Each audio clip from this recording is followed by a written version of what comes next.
নমস্কার বন্ধুরা, কেমন আছেন সবাই? সুপ্রভাত কিচেনে আপনাদের সবাইকে স্বাগত। আজ আবার একটা রান্নার রেসিপি নিয়ে চলে এলাম। আজ বানাবো বেগুন বাসন্তী। এখানে বেগুনগুলো আমি পরিষ্কার করে লম্বা লম্বা করে কেটে নিয়েছি। বেগুনগুলো নুন দিয়ে দিচ্ছি, হলুদ দিয়ে গুঁড়ো দিয়েছি, লঙ্কা গুঁড়ো দেব। তো প্রথম থেকে লাস্ট পর্যন্ত ভিডিওটি দেখার অনুরোধ রইল। বেগুনগুলো আমি নুন লঙ্কা হলুদ মাখিয়ে রেখে দেব। এখানে আমার বেগুনগুলো নুন হলুদ মাখিয়ে কমপ্লিট করা হয়ে গেল। এবার আমি মশলাটা পিষে নেব। এখানে আমি কাজু আর পোস্ত আমি 10 মিনিট মতো ভিজিয়ে রেখেছি। এতে আমি দিয়ে দেবো 2 চামচ মতো সাদা সর্ষে, দিয়ে মশলাটাকে আমি পেস্ট করে নেব। এখানে কাজু পোস্তটা আমার বাটা হয়ে গেল। এরপরেই আমি একটু নারকেল বেটে নেব। এখানে আমার সব মশলা রেডি হয়ে গেছে। গ্যাসটা জ্বেলে দিয়ে আমি কড়াইতে দিয়ে দেবো সর্ষের তেল আর বেগুনগুলো ভেজে নেব। এখানে দেখুন তেল গরম হয়ে গেছে। এবার এক এক করে বেগুনগুলো আমি ভেজে নেব। তো এই বেগুনগুলো আমার বেশি বড় লাগছে, মাঝখান থেকে আমি একটু করে কেটে নেব। বেগুনগুলো ভাজা হয়ে গেছে, আমি উল্টে দিয়েছিলাম। এই বেগুনটা একটু ছোটো আছে, ঠিক আছে।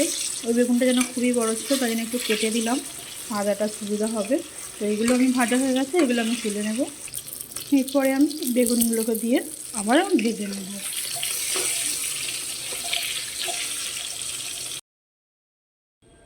দেখুন বন্ধুরা, এখানে সব কটা বেগুন আমি ভালো করে ভেজে নিয়েছি।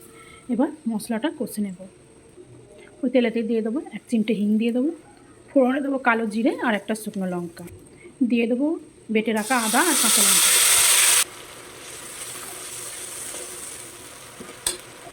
আদা কাঁচা লঙ্কা আমার ভাজা হয়ে গেছে। দিয়ে দেবো ধনে আর জিরে গুঁড়ো, আর দিয়ে দেবো পেস্ট করে রাখা টমেটো, আর দিয়ে দেবো সামান্য হলুদ। লঙ্কা গুঁড়ো অল্প করে দেবো, কারণ কাঁচা লঙ্কা আমি আদার সাথে বেটে দিয়েছি। দিয়ে আমি মশলাটাকে কষতে থাকবো। পরিমাণ মতো নুন দিয়ে দেবো। নুন কিন্তু আমি দেখেই দেবো বন্ধুরা, কারণ বেগুনেতে নুন মাখানো আছে যথেষ্ট। দেখছেন বন্ধুরা কত সুন্দর কালারটা হয়েছে, মশলার তেলও ছেড়ে দিয়েছে। এই বেগুন বাসন্তী কিন্তু রুটি বা পরোটা ভাতের সাথেও কিন্তু নিরামিষ দিনে খুব সুন্দর খেতে লাগে। এরপরেই আমি যে কাজু পোস্ত বাটাটা আর সর্ষে বাটাটা আমি দিয়ে দেবো।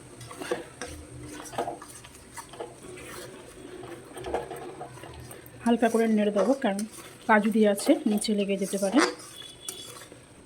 দেখুন বন্ধুরা, এখানে কিন্তু মশলাটা আমার প্রায় হয়ে এসছে, পুরো তেল ছেড়ে দিয়েছে।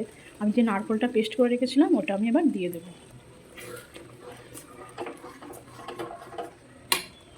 এবার আমি একটু জল দিয়ে দেবো, যেটা আমি বেটেছিলাম নারকেলটা, ওটা থেকে একটু জল দিয়ে দেবো। এখানে গ্রেভিটা ফুটেই গেছে, আমি দিয়ে দেবো স্বাদ অনুযায়ী চিনি দিয়ে দেবো। দেখুন বন্ধুরা, গ্রেভিটা আমার ফুটেই গেছে। এবার আমি বেগুনগুলোকে সব এক এক করে দিয়ে দেবো। তো আমি ভিডিওটা শেষ করব, বেশিক্ষণ লাগবে না, কারণ বেগুন তো ভাজাই আছে। তো নতুন বছরে সবাই ভালো থাকবেন, সবাই সুস্থ থাকবেন, সবাইকে ভালো রাখবেন। নতুন বছর চলে এলো। তো আমার ভিডিওটা যদি ভালো লাগে, বেগুন বাসন্তী, আমার চ্যানেলটাকে সাবস্ক্রাইব করবেন, লাইক করবেন, শেয়ার করবেন, বন্ধুদের সাথে কমেন্টস করবেন, কেমন হয়েছে বলবেন, আপনারা বাড়িতে বানিয়ে দেখবেন।